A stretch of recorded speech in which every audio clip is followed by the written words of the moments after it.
Marco Michielli, vicepresidente nazionale di Federalberghi e presidente regionale di Confturismo, regionale Veneto. Il Veneto è fra le regioni maggiormente penalizzate dallo stop allo sci. Cosa è successo, Michielli? Come ha ricostruito queste 24 ore molto difficili? Corretto, 24 ore molto difficili, anche perché non più tardi di una settimana fa ragionavo per assurdo dicendo vediamo se hanno il coraggio di chiudere di nuovo dopo 6 volte, 6 stop and go.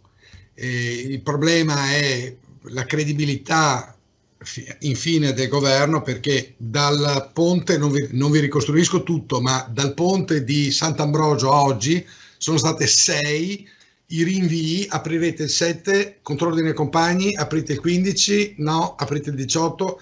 È stata un susseguirsi interminabile di disdette, soprattutto date all'ultimo minuto, un giorno prima, 2 giorni prima. Qui bisogna considerare che ci sono aziende in gioco. Le aziende significano anche i lavoratori delle aziende che hanno fatto le pulizie, riscaldato gli alberghi, e Dio sa cosa costa pre-riscaldare un albergo, acquistato derrate materie prime, preso le prenotazioni, assunto appunto il personale, e poi un giorno prima o 2 giorni prima per 6 volte, a sto punto per 6 volte gli è stato detto no, non aprite. A questo punto io, non è una presa di posizione polemica, ho detto la stagione della montagna è finita, perché se mi fate aprire al 5 di marzo è come l'equivalente di far aprire al 25 settembre o al 1 ottobre un albergo a mare. Quindi la stagione montana è irrimediabilmente compromessa. Avremmo preferito ce l'avessero detto a ottobre-novembre, perché abbiamo tutta la sensazione, io non sono un dietrologista per formazione, però ho tutta la sensazione che questi signori lo sapessero a ottobre-novembre. Non hanno voluto dirlo, continuando a illudere la gente che avrebbe potuto aprire, causando con questo enormi danni. Senta, ma secondo lei il potere politico potrebbe agire in difformità dalle indicazioni scientifiche del CTS? Beh, la politica, io ho imparato a scuola, vorrei dire che la politica va al di sopra, è come il giudice peritus periti, cioè può andare al di sopra, ma guardi, nessuno contesta il fatto che il Comitato Tecnico Scientifico, che il governo su indicazione del Comitato Tecnico Scientifico chiuda. Però me lo dici a ottobre, la Francia è completamente chiusa, la Germania è completamente chiusa, danno i cosiddetti ristori, i risarcimenti, gli imprenditori, i miei colleghi di tutto il resto d'Europa stanno tranquilli a casa, beati, perché beccano i soldi e riescono a stare in piedi. Senta Michielli, questa mattina è uscita un'agenzia che diceva che in Tirolo si può sciare, basta presentarsi col tampone negativo. Anche in Svizzera si scia. Qual è il quadro? Guardi, il quadro è grande confusione sotto il cielo. Ecco. Però contrariamente a quanto diceva Mao, la situazione non è ottimale, nel senso che tutta l'Europa sta marciando per ordine sparso. Lei sta parlando con un europeista convinto, io vorrei gli Stati Uniti d'Europa, e quindi quando si prende una decisione la si prende tutti insieme, non come quest'estate che le spiagge della Spagna sono chiuse, quelle italiane sono aperte, le greche sono aperte a metà, eccetera. Ci deve essere un'indicazione comune. La pandemia nel termine stesso è un qualcosa che colpisce tutti, la reazione deve essere uguale per tutti, non che da noi sono aperti i ristoranti, in Francia sono chiusi, eccetera. La verità, se vuole, andiamo al punto. Il punto è che rappresentiamo il terzo debito pubblico del mondo, soldi non ne abbiamo. Allora, credo che il governo abbia ben pensato, tiriamola alla lunga, i soldi non li possiamo dare come danno Francia, Inghilterra, in Germania, Stati Uniti. Non possiamo dare i soldi, tiriamo a campà. Molto più serio era a novembre dire, signori, non aprite quest'anno gli alberghi. Evitavamo di creare, il danno aggiunto, perché oltre ad aver perso la stagione hanno tirato fuori soldi questi signori per fare tutti quei lavori di cui le dicevo prima. Adesso si apre la partita dei ristori. Domanda 1, il governo, le casse dello Stato hanno questi soldi? Secondo, facile dire ristoriamo, chi stabilisce le somme da dare a chi in base a quali parametri? Guardi, io non voglio fare il semplicista, però secondo me è stato fatto una grandissima confusione con la sbagliata mentalità di dare la mancetta a tutti. Sono stati dati pochi soldi, finora pochissimi soldi. Io cito il mio esempio, 70 camere di albergo ho preso 3.000 euro, che a me ovviamente non ristorano assolutamente nulla. Ecco, Allora, sono andati in compenso 3.000 euro, 4.000 euro ad aziende in altri settori che hanno addirittura fatturato di più nel 2020 rispetto al 2019, perché la realtà italiana, come tutta la realtà europea, è a più marce. Ci sono aziende che hanno perso il 10%, manifatturiere, ci sono aziende del tessile e abbigliamento che hanno perso il 30%, quindi io non voglio fare un discorso di corporazione del turismo. Io faccio il discorso, vediamo le aziende che hanno perso. Tessile e abbigliamento sicuramente ha perso. I teatri sono allo sfacelo esattamente come noi degli alberghi. Ma perché diamo i soldi a altre categorie, pochi peraltro, che non hanno subito danni? Si prende bilancio, oggi li abbiamo, bilancio 2019, bilancio 2020. È lì che si vedono i giochi. Come fanno negli altri paesi? Altra cosa. Soldi e con che tempi? Guardi, i tempi devono essere la velocità del fulmine e glielo dico perché sinceramente, guardi, è facile esporre la situazione. Aziende che non fatturano, che sostanzialmente hanno fatturato l'anno scorso il 10% di quello che hanno fatturato l'anno prima, non possono stare in piedi. Se io le dicessi che la Fiat l'anno scorso ha fatturato un decimo di quello che ha fatturato l'anno prima, la Fiat era già 6 mesi che portava il libro in tribunale. La resilienza delle nostre aziende è dovuta esclusivamente, secondo me, al fatto che la gran parte delle aziende del mio comparto sono aziende, diciamo, a carattere, sono medio-piccole, carattere familiare, per cui riescono ad avere quella resilienza, appunto, quell'elasticità che i grandi gruppi non hanno. Faccio l'esempio, grande gruppo internazionale, non voglio fare nome, grande gruppo internazionale, sigla alberghiera conosciuta in tutto il mondo, ha restituito le chiavi di 150 alberghi. Quelli le hanno restituite sera mattina, non hanno i soldi per pagare il personale, neanche questi che sono quotati in borsa. Senta, mi faccia un paragone mari-monti rispetto alla struttura, diciamo, di business del turismo invernale. Questa è più fragile o più forte del turismo balneare per assorbire il colpo? Allora, con la premessa che bisogna che consideriamo che il turismo estivo si gioca la stagione in 4 mesi sostanzialmente, da noi, perché al sud addirittura in 2 mesi. Quindi di per sé è connaturatamente più fragile rispetto alla montagna che alle alternative estate-inverno. Se in montagna non nevica, qualcosa faranno d'estate. Se d'estate è brutto, qualcosa faranno d'inverno, hanno questa compensazione, mentre la filiera del turismo estivo è one shot, un colpo e via. Le dirò di più, il mese di agosto per gli alberghi del mare riesce a incidere fino al 40% del fatturato globale, quindi in realtà se la giocano su un mese quelli. La montagna ha questa, per fortuna, la possibilità della doppia stagione, però quest'anno gli hanno massacrato il cuore, che è la stagione intera. La montagna, se lei mi chiedeva, se mi formulava questa domanda a ottobre, io le avrei risposto: quali sono i settori più massacrati? Guardi, la montagna è quella che si è salvata, perché bene o male ha chiuso a marzo dell'anno scorso, e con questo le dimostro che marzo è un mese che conta poco per i bilanci della montagna. Quest'estate ha lavorato più o meno come il mare al 50%, st'inverno farà un bell'inverno, per cui tutto sommato alla fine il conteggio porterà a un meno 20% più o meno. Avendo ucciso la stagione invernale come è stata uccisa, signori, qui purtroppo la montagna dalla prima in classifica come la più fortunata mi è scivolata insieme alle città d'arte in quelli che perdono l'80%, 90% anche. Senta, un'ultima cosa, lei ha parlato di 6 stop and go.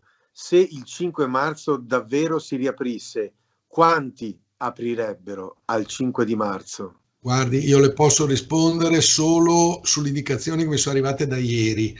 Non riferisco cosa mi è stato detto per una questione di educazione, ma mi sono rotto puntini puntini, io quest'anno non apro. Questo è il coro unanime di tutti quelli che ho sentito.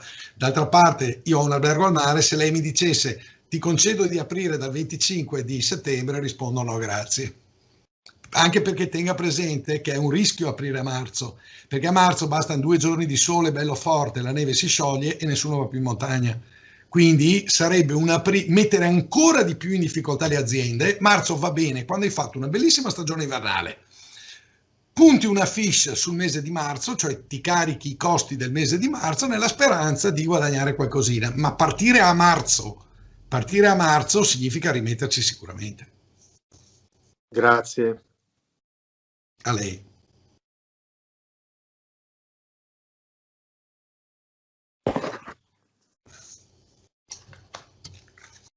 vicepresidente nazionale di Federalberghi e presidente regionale di Confturismo, regionale Veneto.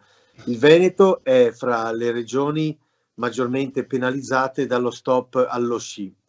Cosa è successo, Micheli? Come ha ricostruito queste 24 ore molto difficili? Corretto, 24 ore molto difficili, anche perché non più tardi di una settimana fa ragionavo per assurdo dicendo vediamo se hanno il coraggio di chiudere di nuovo dopo 6 volte, 6 stop and go. Il problema è la credibilità infine del governo, perché dal ponte, non vi ricostruisco tutto, ma dal ponte di Sant'Ambrogio a oggi sono state 6 i rinvii. Aprirete il 7, contrordine compagni, aprite il 15, no, aprite il 18. È stata un susseguirsi interminabile di disdette, soprattutto date all'ultimo minuto, un giorno prima, 2 giorni prima. Qui bisogna considerare che ci sono aziende in gioco. Le aziende significano anche i lavoratori delle aziende che hanno fatto le pulizie, riscaldato gli alberghi, e Dio sa cosa costa pre-riscaldare un albergo, acquistato derrate materie prime, preso le prenotazioni, assunto appunto il personale, e poi un giorno prima o 2 giorni prima per 6 volte, a sto punto per 6 volte gli è stato detto no, non aprite. A questo punto io non è una presa di posizione polemica, ho detto la stagione della montagna è finita, perché se mi fate aprire al 5 di marzo è come l'equivalente di far aprire al 25 settembre o al 1 ottobre un albergo a mare. Quindi la stagione montana è irrimediabilmente compromessa. Avremmo preferito ce l'avessero detto a ottobre-novembre, perché abbiamo tutta la sensazione, io non sono un dietrologista per formazione, però ho tutta la sensazione che questi signori lo sapessero a ottobre-novembre. Non hanno voluto dirlo, continuando a illudere la gente che avrebbe potuto aprire, causando con questo enormi danni. Senta, ma secondo lei il potere politico potrebbe agire in difformità dalle indicazioni scientifiche del CTS?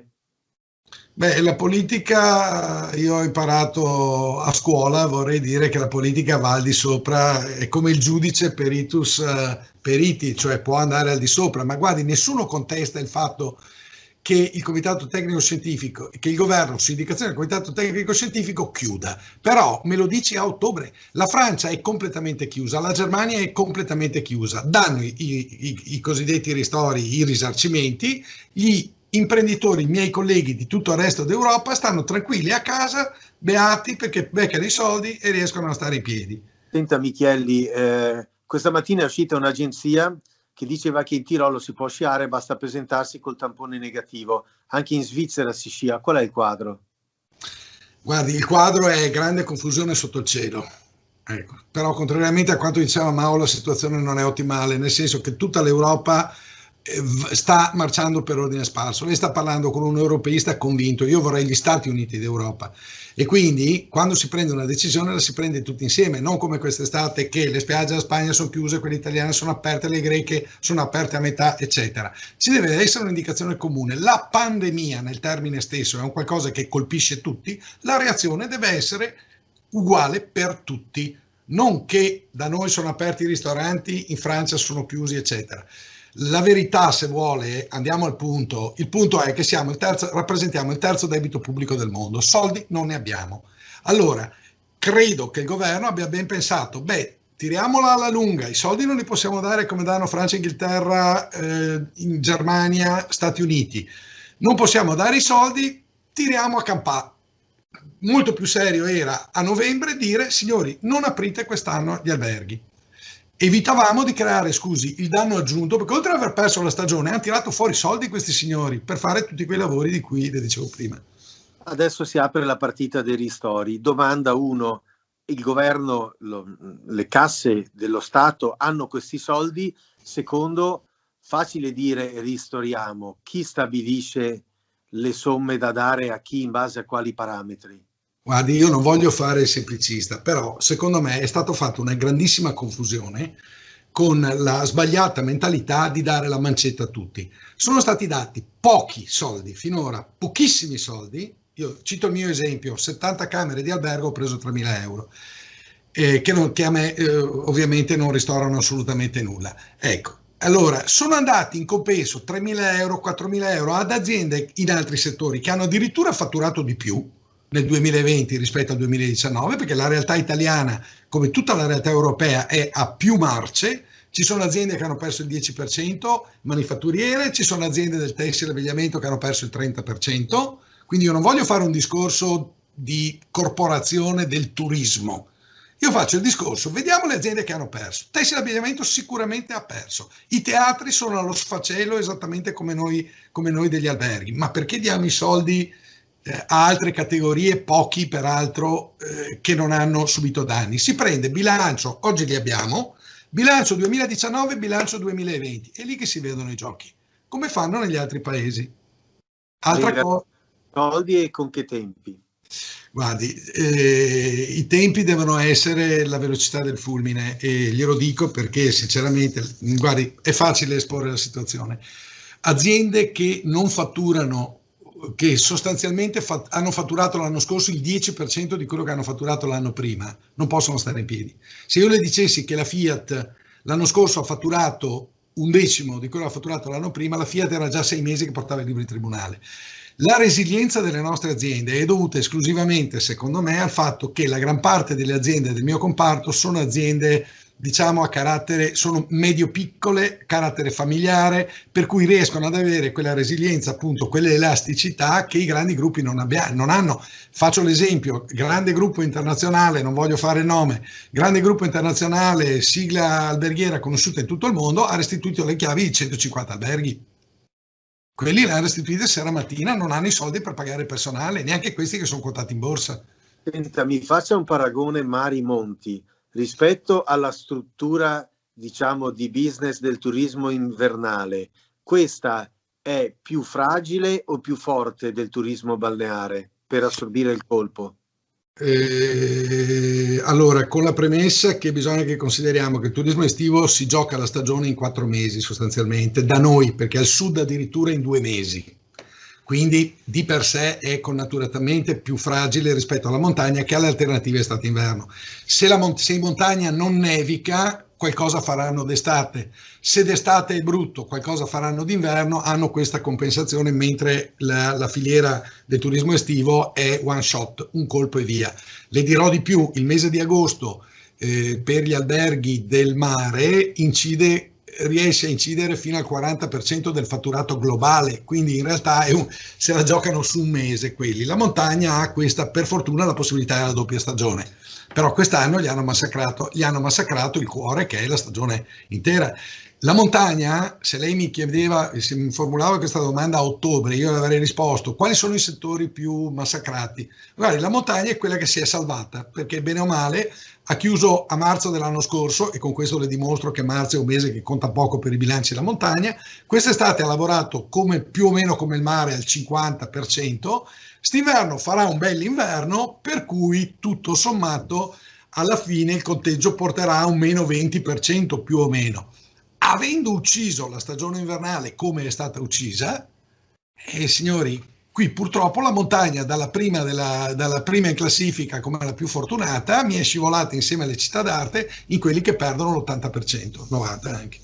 Senta, un'ultima cosa, lei ha parlato di 6 stop and go. Se il 5 marzo davvero si riaprisse, quanti aprirebbero al 5 di marzo? Guardi, io le posso rispondere solo sulle indicazioni che mi sono arrivate da ieri. Non riferisco cosa mi è stato detto per una questione di educazione, ma mi sono rotto puntini, io quest'anno non apro. Questo è il coro unanime di tutti quelli che ho sentito. D'altra parte, io ho un albergo al mare, se lei mi dicesse ti concedo di aprire dal 25 di settembre, rispondo no, grazie. Anche perché tenga presente che è un rischio aprire a marzo, perché a marzo bastano 2 giorni di sole bello forte, la neve si scioglie e nessuno va più in montagna.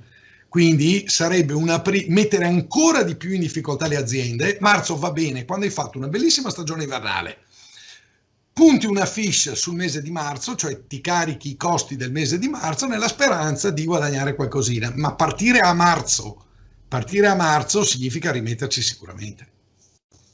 Grazie. A lei.